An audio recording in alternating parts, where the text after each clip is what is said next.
Yes, Mr. Sridhar Hari is a Senior Director, Digital Experience Solutions, Salesforce India. He has over 25 years of experience across the entire spectrum of technology sales, strategy, solutions, and customer success. He specializes in using technologies such as e-commerce, digital marketing, and analytics to help companies deliver memorable customer experiences and has worked extensively with companies across India, APAC, and the US. With a huge round of applause, ladies and gentlemen, may you please welcome Mr. Sridhar Hari on the stage, please. Thank you.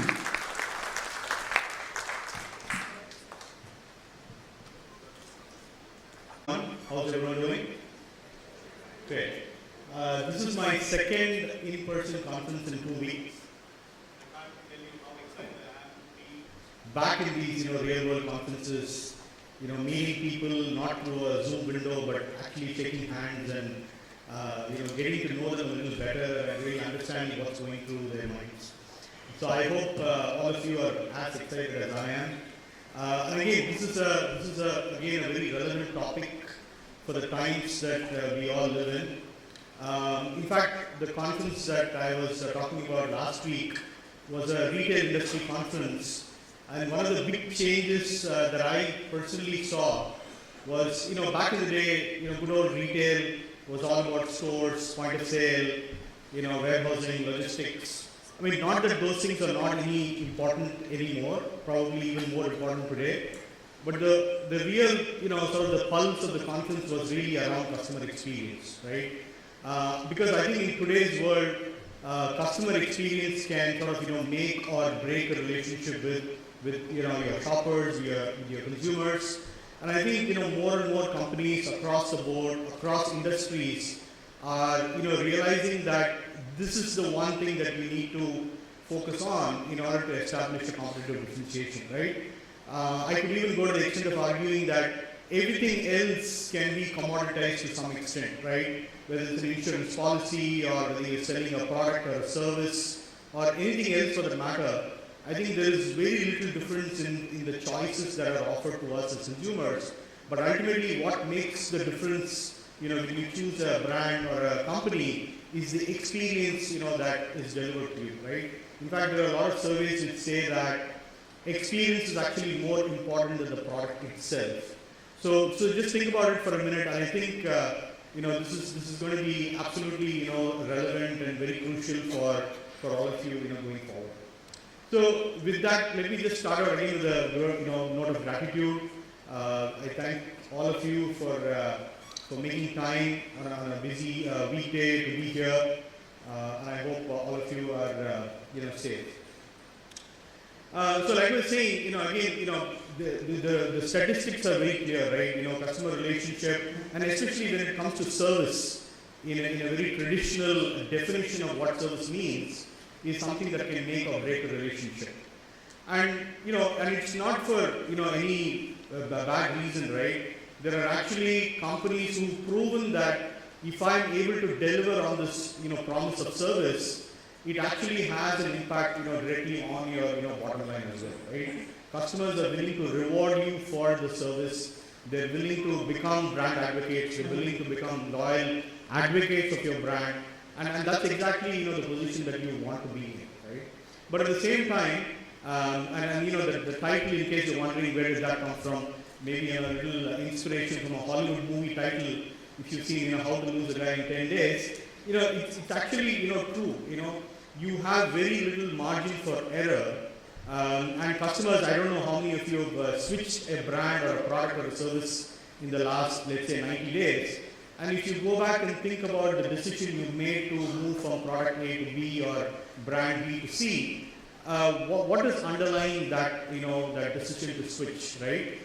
Probably you had a bad experience. Maybe the product itself was okay, but you just couldn't put up with the annoying or suboptimal customer service, and that's what made you switch.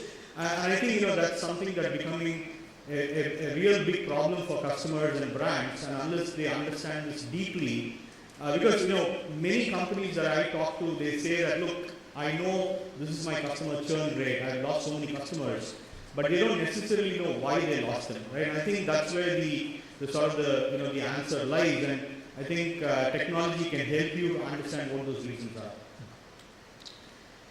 And I mean today's sort of hyper-connected digital world. This is these are again two other imperatives which are becoming important. I think Mr. Deepu touched upon it. There were questions around this aspect of how do we still humanize that service, right?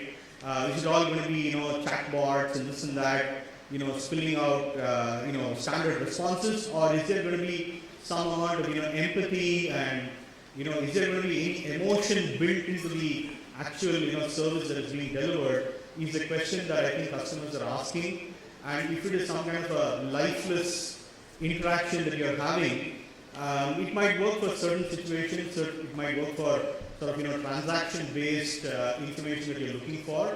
But if you have a slightly more complicated problem, like again, Deepu was talking about, you're in an accident and you're calling up frantically. Maybe you have your family in the car. That is a situation that needs to be dealt with a lot of empathy, right? And I think yes, humans can do that. Probably much better than what technology can do today, at least at this point in time. But I think it is also important to equip that human that is delivering the service with that relevant contextual information so that they're able to then provide a more empathetic level of service. And that is where the flow of information, the flow of data, the context, and of course augmented by technology is going to make a difference. And the other important aspect that we see across again multiple industries is the fact that I think omnichannel again is a much used or abused sort of phrase, if you will. But we do live in as consumers we don't look at things like omnichannel. We just use whatever tool is sort of makes my life easier. If it is a mobile app, then I'm going to whip out my phone and make a couple of clicks and get the cab and so forth. Maybe for other situations, I may call up a call center because I need to have a more longer conversation. Maybe the problem that I'm having is a little more comprehensive. I need to really talk to somebody. So I'm going to use whatever channel is available to me, and that makes my life easier, and that is going to help me to solve the problem that I have at hand. But I do expect connected experiences, right? I don't expect disjointed experiences. And I think this is again a fundamental problem that we see, with many companies. If again I were to go back to the retail industry example, that's again a sort of a classic industry that's at the crossroads of having to deal with so many changes that are happening. On one hand, you have customer expectations going up. They're highly empowered customers. They can get access to all kinds of information at the click of a button. And they do price reviews online. They go to social media to get their opinions about their friends and family, and then they walk into a store to look at the product that they wish to purchase. They shortlist it. They may come back home. They may want to consult with their family, and then ultimately make the purchase on a marketplace or something of that sort that gives them the best price for what they're looking for, right? So how does one really make sense of this? The stream that the customer is leaving behind, right? And I like to call it as digital breadcrumbs that the customer is leaving. Of course, this is going to work in the digital space, maybe not so much in physical, but customers are leaving behind those breadcrumbs, so to speak. And I think technology can help you to gather those breadcrumbs, make sense out of it, really understand what this customer is looking for, what do they want, what are their desires, what are their likes, dislikes, preferences, what are their emotions, and then deliver a more connected, contextual experience. Right? So I think these are two important aspects which are really becoming mainstream, and you'll see a lot of the leaders in every industry doing these two aspects really well. So just maybe changing gears a little bit, the role of customer service itself has sort of expanded. From the past where you had when somebody says customer service, you probably think of a contact center and with people manning phone calls and answering questions and so forth. It was all about raising a ticket and what happened to the ticket, has it been solved, how long will it take to solve it, etc., etc. And it was always about, like again, Mr. Deepu said, it was more about when you call me, I'm going to solve the problem, right? But what about that the predictiveness, what about the proactiveness from your side in anticipating my problem and then even probably even solving it, or maybe not even allowing it to happen in the first place? Wouldn't that be wonderful from a consumer standpoint, right? So I think the expectations today are that consumers want you to be trusted advisors. They want you to be problem solvers. In fact, there is a whole upskilling, cross-skilling effort that I think the industry is going through in taking good old customer associates and giving them the skills that are necessary to become problem solvers. They are becoming more like knowledge workers and really trying to sort of bring in that empathy and say, okay, what is the situation you're in? Let me try and figure out how I can solve this for you, right? And of course, that interaction has to be personalized. I think that goes without saying. And at the end of the day, you're really looking at it from that customer's perspective and saying, what can I do to make that person's life better today? And you're really rooting for the success of that customer. And again, it's all about going back to the point about how do I make a return on investment justification for investment. If you look at it from the customer's perspective and if you do right by them, ultimately it's right for you also as a company, right? I think it'll ultimately sort of pan itself out, and it will yield results for you one way or the other. But so is this so it all sounds quite simple, like straightforward. So what's the problem, right? Why are we still struggling with this? I know we made a lot of strides in this area, but I personally also have a lot of difficult experiences with sometimes the bank that I deal with, or the telco company and so on and so forth. Even though they have all the information about me, they still are not able to deliver the kind of service that I expect from them. And I think there are again there are manifold problems. Like for example, data resides in multiple silos within the organization. They have not made sense, or they have not been sort of unified in a way that makes sense for a customer service associate. They don't have a full picture of what they're dealing with. This great resignation phenomenon, I think, has made things difficult. So any company that is overly reliant on manual sort of intervention or dependency on humans to solve it, I think they're getting into a lot of problems. And I think that goes back to the question of what is the right balance that companies need to find between automation and that human or natural intelligence, right? So this again becomes a very important question. And then at the end of the day, it's also about sometimes the right hand not knowing what the left hand is doing, and that leads to not only disjointed experiences, but of course suboptimal customer experiences. And we talked about this a little earlier. It applies again whether you're in banking or retail or insurance or any other industry for that matter.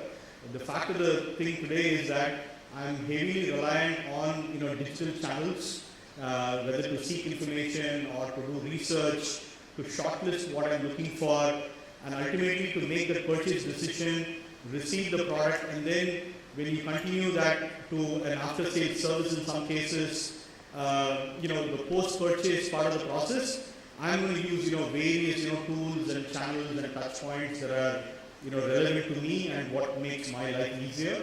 And I think companies need to recognize that, but it's not just about recognition, but it's also about can I come up with a picture of that customer, a unified picture of the customer that really captures what this person wants to do, this individual wants to do, right? What are their preferred channels? How do they prefer to receive information? Are they an SMS person? Do they typically go to a mobile app to do it? Are they more comfortable on chat? What is their purchase history? When did they buy last? Tying back their loyalty profiles to really understand who they are. So all of these things, really needs to come together. And I think, and again, it might sound a little easy, or maybe I'm just sort of making an obvious statement.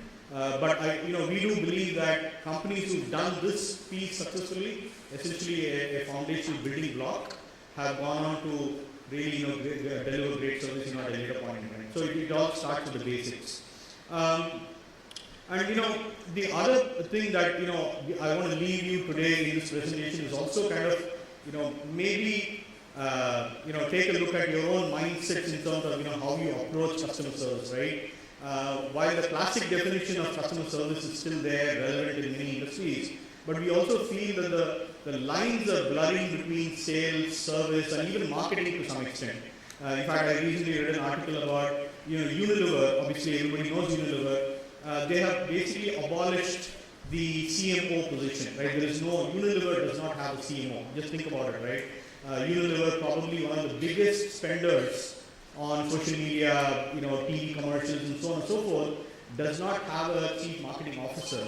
So what does this really mean? And I'm sure, all of us, we have to look at our own organizations to think of some of these, traditional roles to say, here's a chief revenue officer or a business officer, sales officer, here's a customer service officer, and so on and so forth.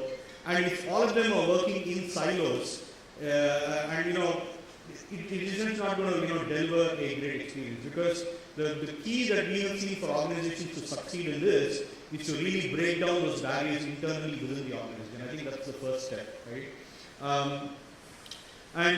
So let's talk about some scenarios, because if you are, and you've all been when you put on the shoes of a consumer yourself, I'm sure you can relate to a lot of things that it's on the screen here. So for example, you run into an issue when you're trying to make a purchase on the website, right?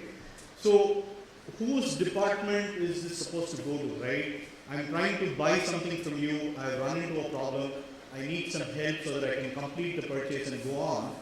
So, where does this need to go to? If you go to a typical customer service kind of a, scenario, yes, there is a problem, but also there is a little bit of the sales acumen and mentality that is needed by the person on the other side of the phone to help complete the sale. So if you look at it from that lens, does it mean that they are also kind of doubling up the sales associates? Maybe they are, right?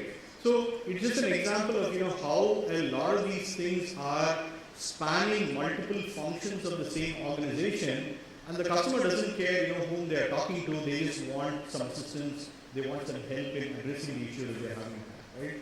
So similarly, for example, you go to a portal and you're buying something, and then suddenly there is a chatbot window that pops up because you've been maybe browsing for 15-20 minutes, you're unable to make up your mind, and they want you to connect, right? So how does that sort of transition happen from you doing something on your own, and now you're expected to start interacting with the chatbot, and you're not even sure whether that is going to solve the problem or not, and eventually you may have to be connected to a human being in order to address the issue, right?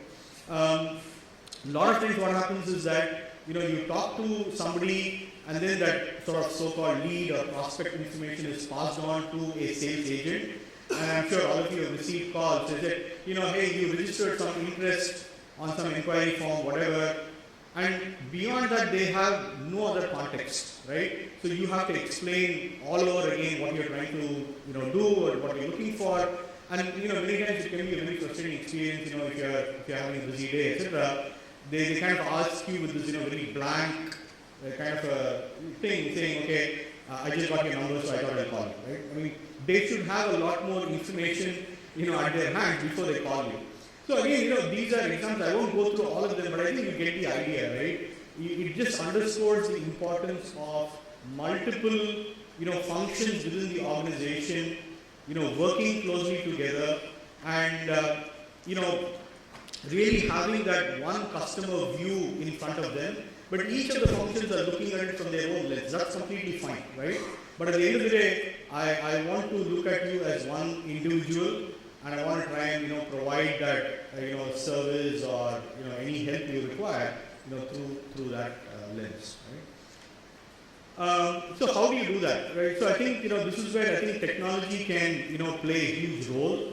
We are proud to be associated with a lot of marquee brand names in India.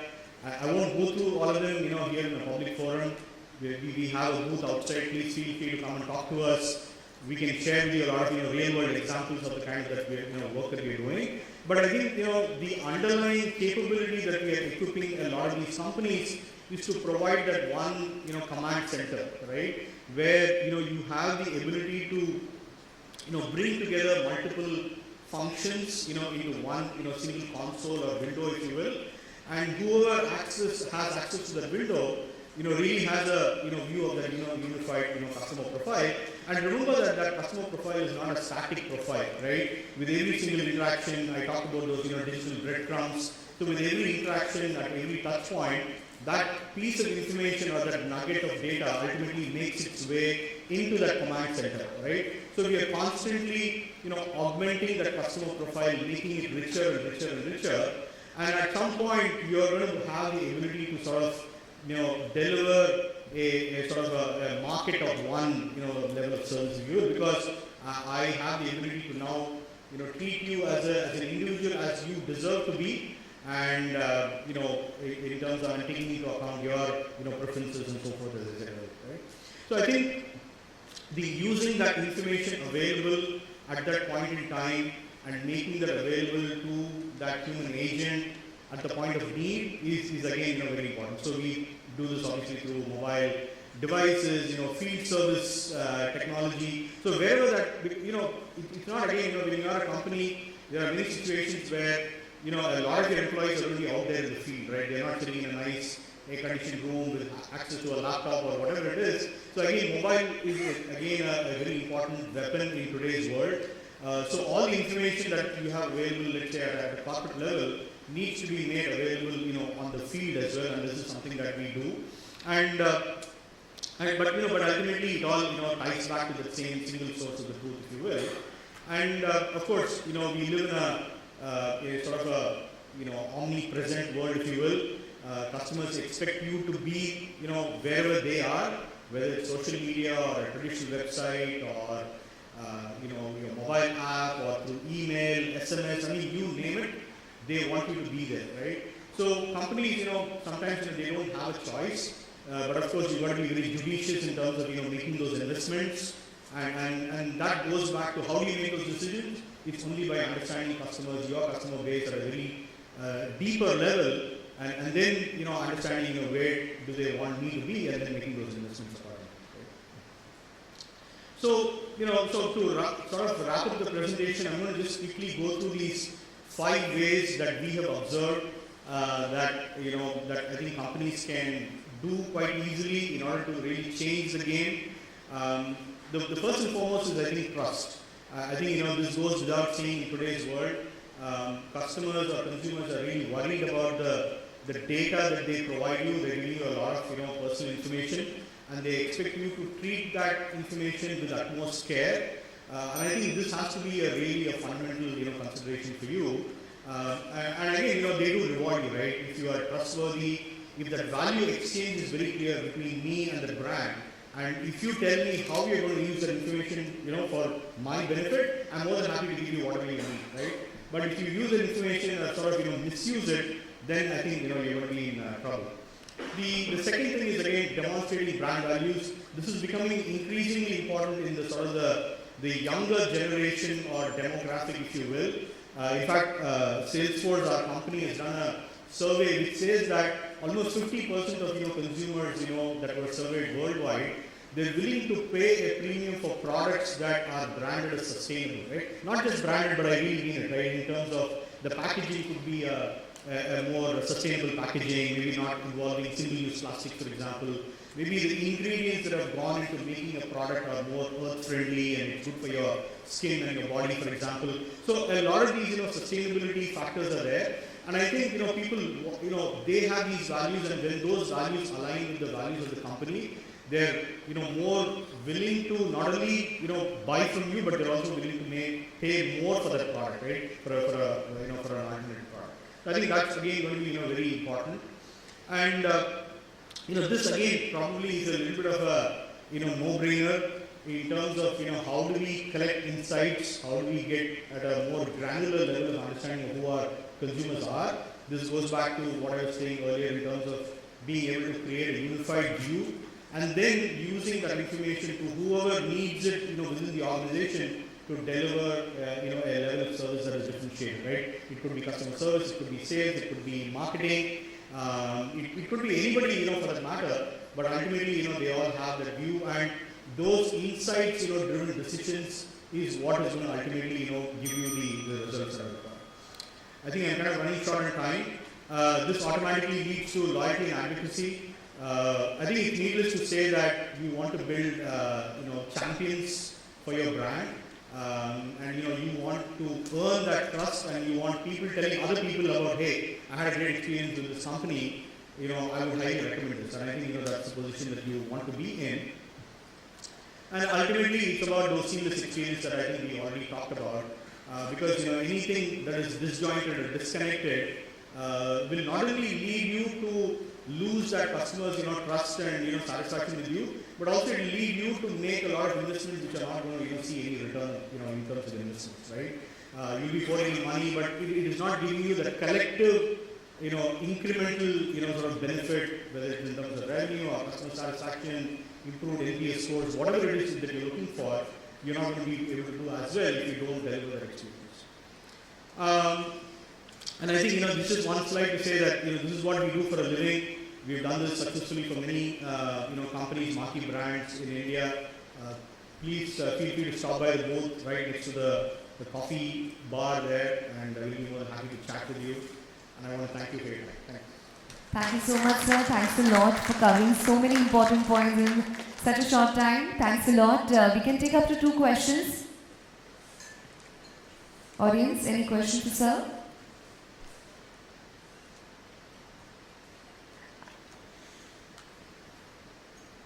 Okay, over there.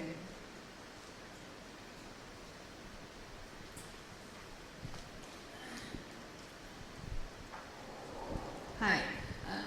I have a very basic question actually. Sure. I am part of a startup and we are building things which not everything is digitized, unified, as is in bigger organizations are. And we'll take our time to build that because while we are in the process. But the intent is to give customer service which is unified. Yeah. So I know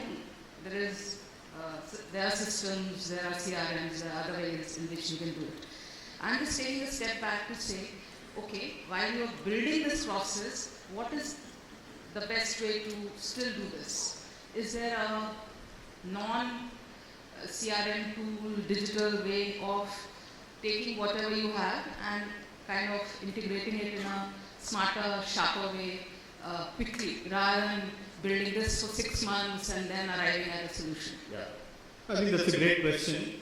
There are absolutely ways to get started, right? I don't think you need a full-fledged CRM on day one, or when you bootstrap your company, and you're obviously wanting to invest the resources that you have in maybe other areas that are more important. But having said that, you got to make a start somewhere, right? And I think it's okay to maybe I shouldn't be saying this in a public forum, but you can start with an Excel spreadsheet, and but it can only take you so far, right? Because what will happen is sooner rather than later, if your company is on the right track, you're adding consumers, you are sort of the number of people in your company are expanding, you have more sales people, etc. So you will find you're at a point where it is going to become unmanageable, right? Because you can only do so much with a spreadsheet driven kind of an approach. While you may have a good repository of information to start with, you may be able to do some basic tasks and things like that, right? But later on, what will happen is the classic problem, like I said before, the left hand not knowing what the right hand is doing, is because of this very simple fact that most companies, or many companies rather, do not have a single view of that, right? And again, when I say single view, again, I don't mean some very fancy, sort of, expensive, platform. I don't mean that at all, right? All I mean by that is, do you have an ability for multiple parts of the organization to look into that same, view of information, right? I think that is the first step, in whatever way you achieve. And by the way, we work with a lot of startup companies, and there are some basic capabilities that we can give you without really, sort of, all the bells and whistles, so to speak. You don't need AI, you don't need all of those, predictive capability, you don't need to know who's going to churn. All of those capabilities can come later on, right? But at a very basic level, if you can get sales and service to talk to each other, or even if you extend that to even marketing, for example, you're running some marketing campaigns, do you know who responded to those campaigns? and from those who are the prospects, and is that prospect information going to the salespeople? Are they following up on it? Did you convert some of them into real customers or buying or paid customers? And those paid customers have some contract or some relationship with you. And is that information available to the customer service people to be contacted, or if somebody needs to reach out to them for a problem? I mean, the very fundamental basic stuff is what you need to think about. And I think as long as you can have that in place, then I think you're good for at least the immediate future, right? Of course, if your company is growing like a rocket ship, then you'll probably reach a point where you need a maybe more sophisticated platform like I was talking about. And that's what we see, because what you have to see is your competitors are not sitting still, right? They are making investments, and and again that's what I go back to ultimately, which is that the customer experience itself becomes a differentiator sooner rather than later for many companies, because there are multiple people providing the same. Like if you look at quick commerce today, at least in the neighborhood that I live in, there are at least 5 guys who are doing that, right? There is Dunzo, there is Swiggy, there is Zepto, there is Blinkit, and there is another one, I forget the name. So all of them are providing more or less a similar kind of a service. Everybody is saying 15 to 20 minutes. Yes, it comes down to things like the merchandise availability and so forth, but ultimately it's also about the experience that I get, right? So I think you just have to keep that in mind, and as long as you are you know where you're headed to, then I think you'll be fine. Any other question? Yes, ma'am.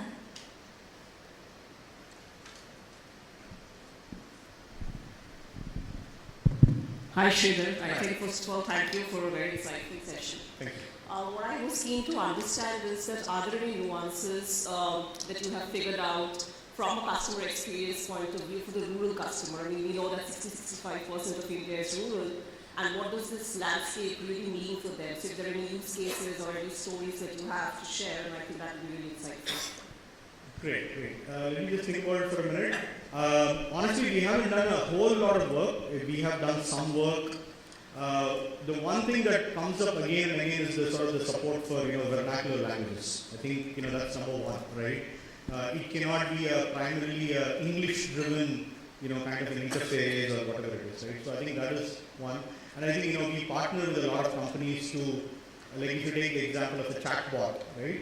I mean, what you'll see is that the rural areas or Bharat or whatever you want to call it, right? They are also quite tech savvy. If you think about it, the penetration of mobile devices, availability of broadband, all of that is there in many parts of the country today. So access to tools like whether it's WhatsApp or social media tools, they're quite. I mean, it's much more than what you would imagine it to be, and therefore use of these technologies is something that people are quite comfortable with. But they do expect it in the languages that that are local to them. So anything that we can do, whether it's support for a vernacular language on a chatbot, things like that, are going to make a huge difference, right? And then then the use case itself is going to be very important, right?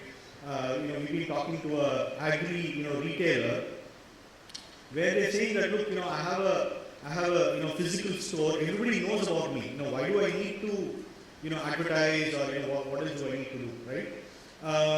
But again, that is again going with the belief that it's a static, kind of a competitive market. A lot of other competitors are coming in. Many of them are actually going online because they recognize that even though they are catering to the farming community in this case, there are many of them who are comfortable buying it online also, right? It could be things like even agri products like seeds or fertilizers and so on and so forth. They're willing to buy this online, and the whole UPI thing has made it easy for anybody to make a payment, right? So that part of the problem has already been solved. So what I would say is that support for vernacular is one. Do not be shy of investing in digital, because I think people there are also quite as digital savvy as we people are in, let's say, urban or metro areas. But other than that, I think consumers are consumers everywhere. They have high expectations. They expect their problems to be solved. And I think a deep understanding of who they are, the profession that they come from, I think is going to make a Well, thank you so much, sir, for this wonderful session. I would like to call ahead Mr. Reenu Rajesh to felicitate, sir.